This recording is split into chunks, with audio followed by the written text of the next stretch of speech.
మీరు ఏ పెట్ తీసుకున్నా కొత్తగా పప్పీస్ తీసుకున్నా, బర్డ్స్ తీసుకున్నా, క్యాట్స్ తీసుకున్నా, ఏ పెట్ తీసుకున్నా కూడా వాటిని తీసుకెళ్ళినాక ఇంటికి తీసుకెళ్ళినాక కొంచెం ప్రైవసీ ఇవ్వండి. ఆ వెదర్లో సెట్ కానివ్వండి. సెట్ కానివ్వకుండా మీరు ఏం చేస్తున్నారంటే చిన్నపిల్లలు అయితేనేమో ఇంటి చుట్టూ ఉన్న పిల్లల్ని తీసుకొచ్చి వాటిని పట్టుకొని పిసికి పిసికి పిసికి పిసికి పెట్టేస్తున్నారు. అవి అక్కడనే స్ట్రెస్లోకి వెళ్ళిపోతాయి.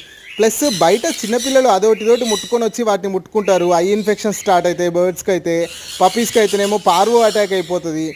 ఎప్పుడైనా కూడా ఒక పెట్ని ఇంటికి తీసుకెళ్ళిన తర్వాత చాలా కేర్ఫుల్గా ఉండాలి కొన్ని రోజుల వరకు. అవి ఆ వెదర్లో సెట్ అవ్వాలి. బర్డ్స్ అయితేనేమో ఆ వెదర్లో సెట్ అవ్వాలి, కరెక్ట్గా స్టేబుల్ అవ్వాలి. ఫస్ట్ స్టేబుల్ అయ్యేదాకా వాటికి కొంచెం ఛాన్స్ ఇవ్వండి. మీరు ఛాన్స్ ఇవ్వకుండా వాటిని అందరూ చేతులు బట్టి అటు పిసికి ఇటు పిసికి అది ఆగమానం చేసేస్తే ఈవెన్ ఎవరికైనా కూడా మనుషులను కూడా కొత్త ప్లేస్కి వెళ్ళిన తర్వాత కొంచెం డల్ అయిపోతాము. ఆ వెదర్ సెట్ అయిన తర్వాతనే యాక్టివ్ అవుతాము. కొంచెం ఇది ఒకటి చెక్ చేసుకోండి. Please like and subscribe for more videos.